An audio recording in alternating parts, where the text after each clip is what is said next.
Hello everyone, welcome to the Sunday Guardian show by Joyeeta Basu. I'm back on YouTube after a long time, and today I have a special guest for my show. He is Cliff Smith, Washington Project Director for Middle East Forum. He is specializing on Islamism and especially on the subcontinent. He has been talking about Bangladesh, and this is Cliff's second visit to India this year. So Cliff, welcome to my show. Thank you. And how are you? How has your Indian experience been?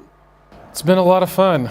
Last time I came here and I visited Udaipur and Delhi and Srinagar, and I really enjoyed my trip. I'm very lucky to have been able to come back in a relative short amount of time. And again, this time I've been almost exclusively in Delhi, just talking to different think tanks and people in the government about the issues that of mutual concern to America and India and my organization and theirs.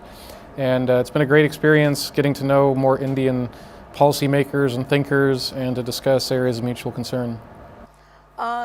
You have been talking about and you've been following the Bangladesh situation pretty closely, especially the radicalization that is taking place. What is your view of what is going on in Bangladesh, the US response to Bangladesh, and how it can actually impact India's security? Well, you know, Bangladesh is a relatively young democracy that's struggling to find its footing, and it's always difficult to find your way through potential trip-ups to that. And I think, unfortunately, the views of my government in recent years have been focused on perhaps some of the wrong threats. The Hasina government has made mistakes and is not perfect, but at the end of the day, it is a government that I think has provided stability and has provided for some amount of human rights and a secular government, while some of the opposition, not all of it, but some of it, by especially Jamaat-e-Islami, which has long been basically opponent of even the existence of Bangladesh. They were involved in the 1971 genocide during Bangladesh's War of Independence. The concerns about their interests and their goals have not been taken into proper consideration. The Biden administration, for example, has restricted visas for people that they deem as not supporting the democratic process. What this functionally means is sanctioning people for not allowing the Jamaat-e-Islami organization to contest elections. Now, there is a long time universal understanding among political scientists and thinkers about government that there is a bright line between parties that peacefully participate in the democratic process and ones that don't. In the case of Jamaat-e-Islami, they were part of the Bengali genocide in 1971, like I mentioned. In the 2014 election, Islami Chatra Shabir, their student wing, was, according to many analysts, one of the most violent non-state actors on the planet. They burned Hindu villages, they attacked Christians, they attacked Buddhists, they attacked Muslims that didn't agree with their interpretation of Islam, all in order to try to keep and maintain power, or gain and maintain power. This is not a party that ought to be allowed to participate in elections, certainly not without acknowledging this past and not without moderating. Unfortunately, Jamaat-e-Islami, is a transnational organization. As you know, they have branches in India, in Pakistan, in Bangladesh, even in Europe and the United States. And the narrative you're getting from their wings in the United States is essentially that, oh, look, we're this poor beleaguered minority, we're being attacked by the Hasina government, how unfair this is. I have never forgotten, in the last election, there was an NGO speaker at this NGO event that criticized the Bangladeshi government for not allowing the Jamaat party, as he put it, to participate in the election. Zero mention was made of this history, and I do not think you can separate that history from what was going on. And I think now that kind of thinking that wants to think that with zero contrition, with zero acknowledgement of the past, that this party is now rehabilitated not to be able to participate just like any other party. This is a violent party that has been violent within the past decade in order to gain power. And the mere fact that there have been some problems with Husseini government shouldn't mean that Jamaat-e-Islami just becomes rehabilitated and is a fair democratic partner. They're not. They're explicitly not. They have been dedicated to enforcing their narrow version of Islamic law on other Muslims and non-Muslims alike for as long as they have existed. And until that changes, those considerations need to be taken into account. And I fear that those are not being taken into consideration by enough people in the U.S. So, prior to this program, you were talking about the U.S. as a problem understanding, lack of understanding of what Islamism is about. Sure. You think it is stemming from there? I think that's part of it. I don't think it's Jamaat-e-Islami, and their franchises in the U.S. Alone. I think there is different organizations that are linked to the Muslim Brotherhood or various Deobandi, organizations and different other strains, Turkish Islamism, that are the most theocratic, the most overtly political, wings of Islam and radical Islamism that in many times are funded or at minimum supported in different ways by foreign actors, by the Turks, by the Qataris, by the Pakistanis, that are trying to push a narrative that any criticism of the most radical versions of Islam or the most radical actors in Islam is really a criticism of Muslims or Islam in the wider sense. I don't think that's true. They throw around the term Islamophobia a lot, and not only do these groups, but so does now Turkey and Pakistan. What's even funnier to me is that recently China has started throwing around the Islamophobia accusation at the U.S. By any rational definition. Given what is happening to the Uyghurs, China should be considered the most Islamophobic country in the planet. Yet they are also making this charge against the U.S. and other countries, which shows you this isn't about substance. This isn't really about persecuting Muslims. It's about a political agenda and using the fear of bigotry against your opponents. And I think there's a lack of understanding both about the difference between the vast majority of moderate Muslims and the most political actors in the U.S. And I think that these are the factors that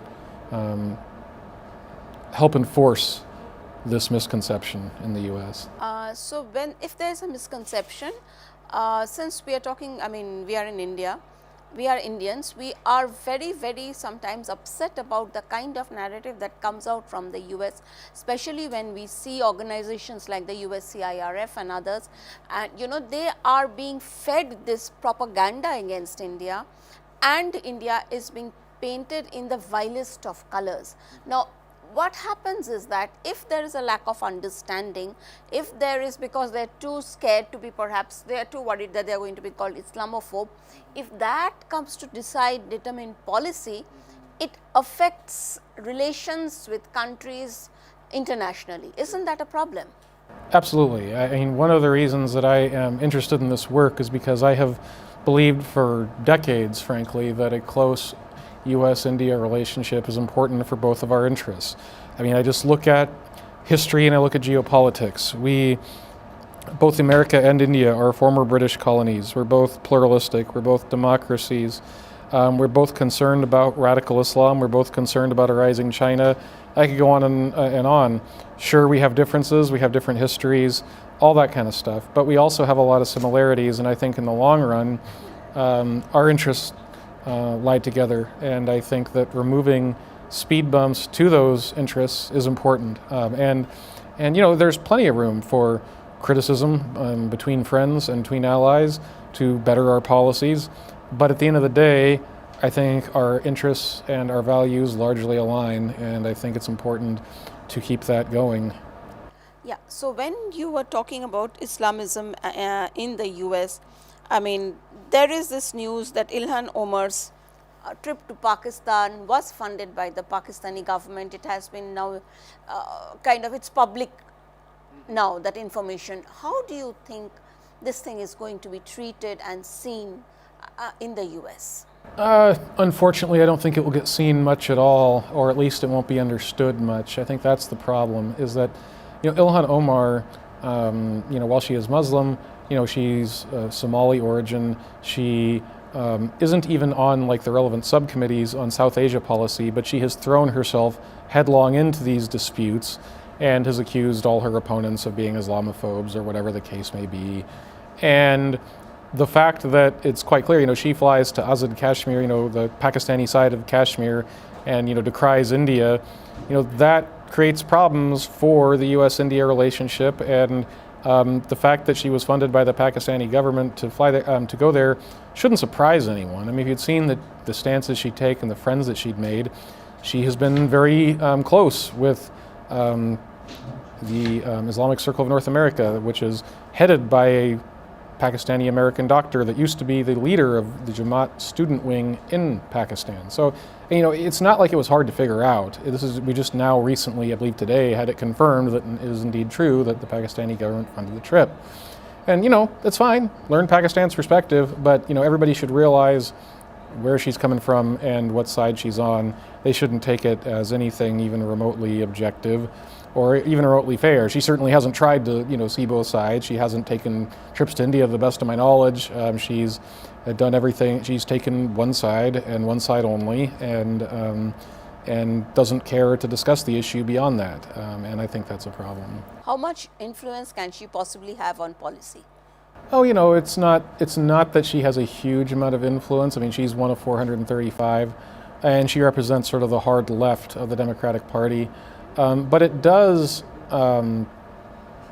she does take a certain part of the Congress with her, sort of the more hard left, to the degree they are going to polarize these kinds of issues and, make all these, hard black and white distinctions when there could be collaboration and rather, to just demonize rather than collaborate. It makes it harder. It makes it more difficult. It makes suspicions. Because, many Americans, sadly, to them, they don't know much about Bangladesh, they don't know much about India, so if somebody tells them a story, sometimes even if it's true, there are bad things that happen everywhere, they don't understand the wider issue or the wider context. And so when they hear a bad story, oh, this bad thing happened here or there, okay, what's the wider context?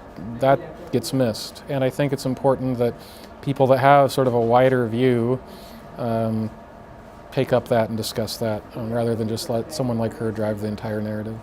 So is this particular, I guess since the American public is not, I'm not talking about the American public, among say policy influencers in think tanks and all, what sort of an image does India have in those areas, in these particular think tanks?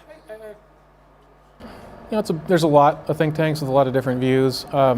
I would say that in general, I think that there is an understanding among both Republicans and Democrats, various think tanks around town, that sort of what I said, that the U.S. and Indian interests in being a counterweight to a rising China, being concerned about radical Islam, is in our long term both, these issues are in common, and we ought to collaborate on economic matters, on security matters, on geopolitical matters. And I don't think she represents the mainstream. I do think that her kind of extreme, frankly not truthful version of events makes it harder to make these things happen, because it does create a constituency that doesn't see the bigger picture and only sees it in a very narrow, distorted lens. Okay. So there is hope that these people will not be able to influence policy that much, if at all. I don't think they will change its direction ultimately. I do think they make it more difficult and more, will slow the process down at a time where we need to be working together more closely as countries, because our interests concerning China, concerning radical Islam, largely intersect. And I think that that over time will win the day. Thank you. Thank you, Cliff, for appearing on this show. Do come back to India again. I hope so. Thank you.